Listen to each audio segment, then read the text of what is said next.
तो दोस्तों, स्वागत है आप सभी का एक बार फिर से आपके अपने YouTube चैनल सम्यक जीएस क्लासेस में। और नागरिकता की क्लास को आज हम आगे बढ़ाते हुए इसकी सेकंड क्लास लेकर आए हैं आपके साथ।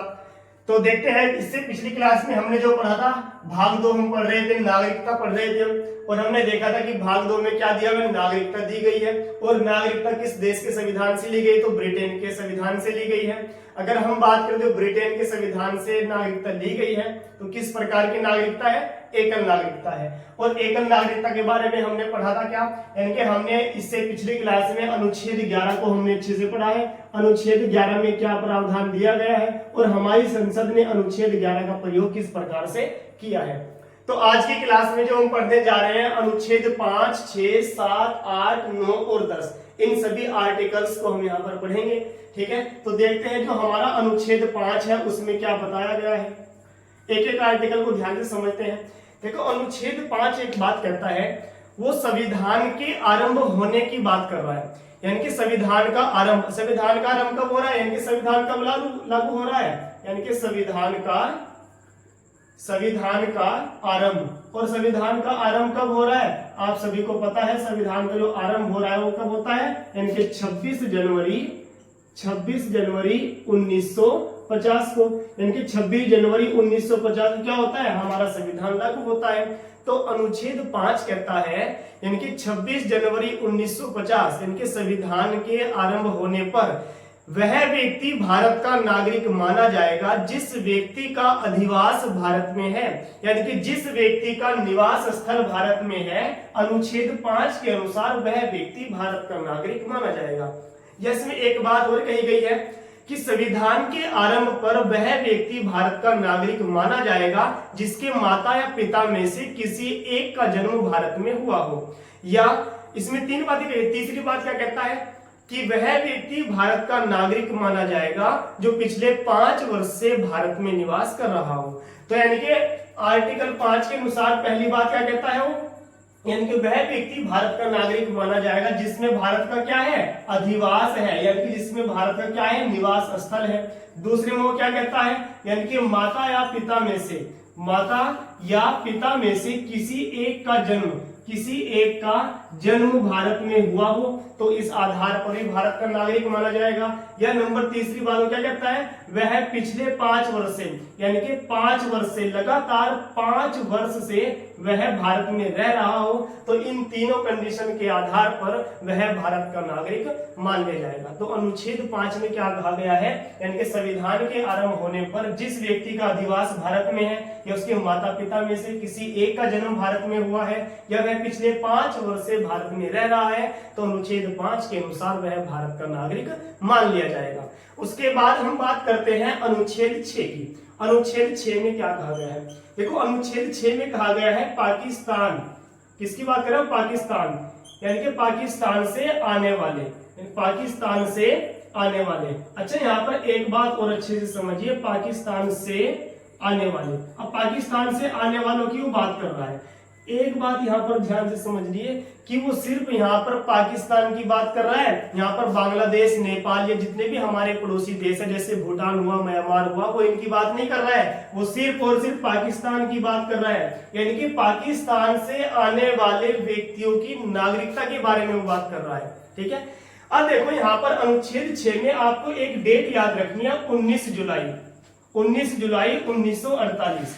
ये वो डेट है कि जो हमारे यहाँ पर निर्धारित की गई थी, और निर्धारित करते समय इस डेट को इसलिए महत्वपूर्ण माना जाता है क्योंकि यहाँ पर इस डेट को एक कानून लागू कर दिया गया था कि इस डेट से पहले यदि कोई व्यक्ति पाकिस्तान से भारत आ गया था तो उसको किसी भी प्रकार की कोई दुविधा नहीं थी, वो भारत का नागरिक मान लिया जाएगा। लेकिन अगर कोई व्यक्ति इस डेट के बाद भारत में प्रवेश कर रहा है और भारत की नागरिकता प्राप्त करना चाहता है, तो इस डेट के बाद यदि कोई व्यक्ति आता है तो उसको पहले पंजीकरण कराना पड़ेगा, और पंजीकरण कराने के बाद उसको 6 महीने के बाद भारत का नागरिक माना जाएगा। तो अनुच्छेद 6 में क्या है, पाकिस्तान से आने वाले जो व्यक्ति हैं उनकी नागरिकता से संबंधित प्रावधान दिए गए हैं, और उसमें एक डेट महत्वपूर्ण कौन सी है, 19 जुलाई 1948। यानी कि इसके बाद अगर कोई व्यक्ति आएगा तो उसको भारत सरकार के द्वारा यानी कि एक पंजीकरण करवाना पड़ेगा, और उसके माध्यम से ही उसको भारतीय नागरिकता दी जाएगी। तो यहाँ पर अनुच्छेद 5 और अनुच्छेद 6 अच्छे समझ में आ रहे हैं, ठीक है। अब हम बात करते हैं किसकी, अनुच्छेद 7 की। अनुच्छेद 7 क्या कहता है, अनुच्छेद 7 कहता है यानी कि पाकिस्तान को जाने वाले, अब वो जाने की बात कर रहा है, यानी कि पाकिस्तान को जाने वाले, अब वो पाकिस्तान से जाने की बात कर रहा है। अब पाकिस्तान से जाने की बात कब कर रहा है, अब यहाँ पर एक डेट फिक्स हुई थी, यानी कि जब हमारा देश आजाद हो रहा था उससे पहले एक डेट याद रखना, वो डेट क्या है, 1 मार्च 1947। यानी कि भारतीय नागरिकों को या भारतीय और पाकिस्तान के हो उन सबको ये पता चल गया था कि हाँ विभाजन तो होना ही है। तो यानी कि जो व्यक्ति अपनी मर्जी से पाकिस्तान चले गए थे, ठीक है, पाकिस्तान को जाने वाले, यानी कि जो व्यक्ति पाकिस्तान चले गए थे उसके बाद उनको लगा कि यार पाकिस्तान में रह के तो काम नहीं चलेगा, तो वापस इंडिया चलते हैं, ठीक है। यानी कि पाकिस्तान को जाने के बाद अगर कोई व्यक्ति दोबारा फिर भारत आ रहा है तो अनुच्छेद 7 के माध्यम से उस व्यक्ति को नागरिकता दी जाएगी। आइए बात समझे, यानी कि अगर कोई व्यक्ति पाकिस्तान चला जाता है और गलती से उसको लग रहा है कि यार मुझे तो वहां पर नहीं काम चलेगा, मुझे तो वापस इंडिया जाना चाहिए, इंडिया सही है, तो इसके द्वारा यानी कि अनुच्छेद 7 के द्वारा उस व्यक्ति को भी क्या दे दी जाएगी, नागरिकता दे दी जाएगी। तो अनुच्छेद 6 क्या है, पाकिस्तान को आने वाले, और 7 क्या है, पाकिस्तान को जाने वाले। हालांकि बच्चे इसमें बहुत ज्यादा कंफ्यूज रहते हैं कि 6 में आने वाले हैं या जाने वाले हैं, तो एक बात याद रखना, एक ट्रिक याद रख लेना कि आना जाना तो लगा रहेगा, यानी कि आना जाना लगा रहेगा, आना जाना लगा रहेगा। जैसे कि मेहमान को बोलते हैं ना कि आना जाना तो लगा रहता है, ठीक है। तो इनको पहले क्या है, यानी कि 6 में क्या है, आना, और 7 में क्या है, जाना। यानी कि पहले क्या है, पाकिस्तान से आने वाले, और 7 में क्या है, पाकिस्तान को जाने वाले। तो इस माध्यम से आप इसको कर सकते हैं। लेकिन अगर मैं कहूं कि वर्तमान में इन दोनों आर्टिकल का कोई भी उपयोग अब हमारे संविधान में नहीं होता है, लेकिन फिर भी आपको ये याद रखने हैं, ठीक है। यहां तक बात समझ में आई। तो अब देखते हैं कि अब आगे बढ़ते हैं, अनुच्छेद 8 देखते हैं कि अनुच्छेद 8 में क्या दिया हुआ है, ठीक है। तो अनुच्छेद 8 में दिया हुआ है, देखो अनुच्छेद 8 के अनुसार यानी कि भारत के बाहर रहने वाले जो भारतीय उद्भव के कुछ व्यक्ति हैं उनके नागरिकता के जो अधिकार दिए गए हैं वो किसमें दिए गए हैं, अनुच्छेद 8 में दिए गए। यानी कि अगर भारत के बाहर कोई व्यक्ति रह रहे हैं तो उनको नागरिकता किस प्रकार से मिलती है उसके बारे में किसमें दिया गया है, आर्टिकल 8 में दिया हुआ है। यानी कि कहां पर, भारत के बाहर, यानी कि भारत के बाहर वो किसी भी देश की बात कर रहा है, कहां की बात कर रहा है, किसी भी देश की, यानी कि भारत के बाहर किसी भी अन्य देश में, भारत के बाहर किसी भी अन्य देश की, वो सभी देशों की बात कर रहा है, वो किसी भी देश में। अब यहाँ पर इसको अच्छे समझिए कि भारत के बाहर जो रहने वाले भारतीय उद्भव के जो कुछ व्यक्ति हैं उनकी नागरिकता से संबंधित क्या अधिकार दिए गए हैं, कैसे उनको नागरिकता ग्रहण की जाती है उसको समझिए। अब एग्जाम्पल के तौर पर मैं बताता हूं,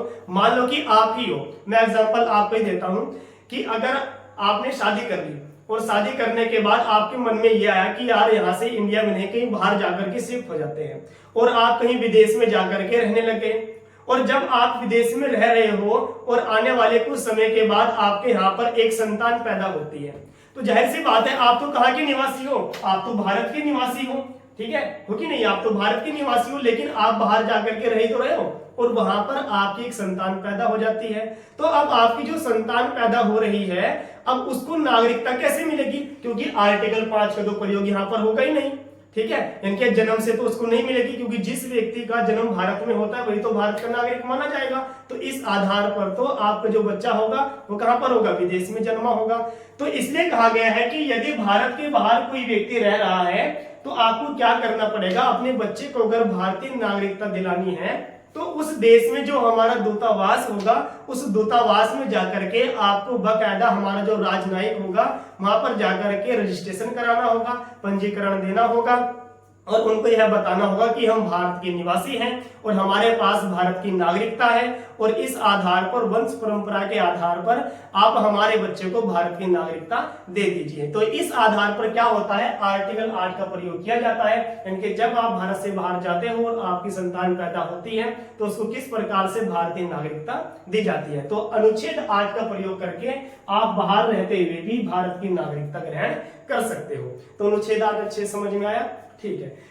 तो अब बात करते हैं हम किसकी, अनुच्छेद 9 की। तो अनुच्छेद 9 में क्या दिया हुआ है, देखो अनुच्छेद 9 बहुत ही आसान है।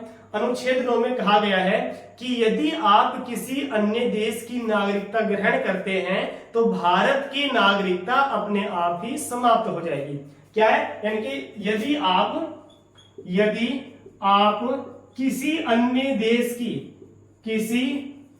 देश की नागरिकता ग्रहण करते हैं, जी हाँ, क्या करते हैं? किसी अन्य देश की नागरिकता ग्रहण करते हैं तो भारत की नागरिकता ग्रहण करते हैं तो भारत की नागरिकता स्वतः ही समाप्त हो जाएगी। तो भारत की नागरिकता स्वतः ही समाप्त हो जाएगी, यानी कि अपने आप ही समाप्त हो जाएगी, स्वतः ही समाप्त हो जाएगी। इसलिए इसमें कहा गया, देखो यहां पर अब ये एग्जाम्पल किसका है, इसलिए तो हमारे संविधान में क्या है? एकल नागरिकता का प्रावधान दिया गया है, यानी कि हमारे देश के प्रत्येक नागरिक को एक बार में सिर्फ एक ही नागरिकता ग्रहण करने का अधिकार दिया गया है, दूसरी को नहीं है, क्योंकि हमारे यहाँ पर एकल नागरिकता का प्रावधान है, दोहरी नागरिकता का नहीं है। तो इसलिए यदि आप किसी अन्य देश की नागरिकता ग्रहण कर लेते हो तो स्वतः ही आपकी जो भारत की नागरिकता है वह समाप्त हो जाएगी।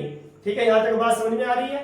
ठीक है, तो अनुच्छेद 9 में क्या कहा गया है कि यदि आप किसी अन्य देश की नागरिकता को ग्रहण कर लेते हैं तो भारत की नागरिकता आपकी अपने आप समाप्त हो जाएगी। उसके बाद है क्या? अनुच्छेद 10। अनुच्छेद 10 में क्या कहा गया है? अनुच्छेद 10 में कहा गया है कि भारतीय नागरिकता, ध्यान से सुन लेना, अनुच्छेद 10 बहुत इंपॉर्टेंट है कि भारतीय नागरिकता संसद द्वारा विधि जो बनाई गई है ना, अब विधि कौन सी बनाई गई थी? वो 5 प्रकार से जो मैंने आपको बताई थी। ठीक है, वो 5 प्रकार कौन से थे? यानी कि जन्म से, वंश परंपरा से, पंजीकरण से, देशीयकरण से और भूमि अर्जन से। यानी कि भारतीय नागरिकता, यानी कि भारतीय नागरिकता यानी कि संसद द्वारा बनाई गई विधि, जो विधि है ना, यानी कि संसद द्वारा बनाई गई विधि में जो उपबंध दिए गए हैं उन्हीं के द्वारा ग्रहण की जा सकती है, अन्य किसी प्रकार से आप ग्रहण नहीं कर सकते। यानी कि उन 5 प्रकार के अलावा आप किसी भी अन्य तरीके से भारतीय नागरिकता नहीं ग्रहण कर सकते। इसलिए आर्टिकल 10 क्या कहता है? यानी कि भारतीय नागरिकता को सिर्फ संसद द्वारा बनाई गई विधि के आधार पर ही ग्रहण की जा सकती है और किसी भी आधार पर नहीं की जा सकती। तो आर्टिकल 10 भी आशा करता हूं कि आपके अच्छे समझ में आ गए हो।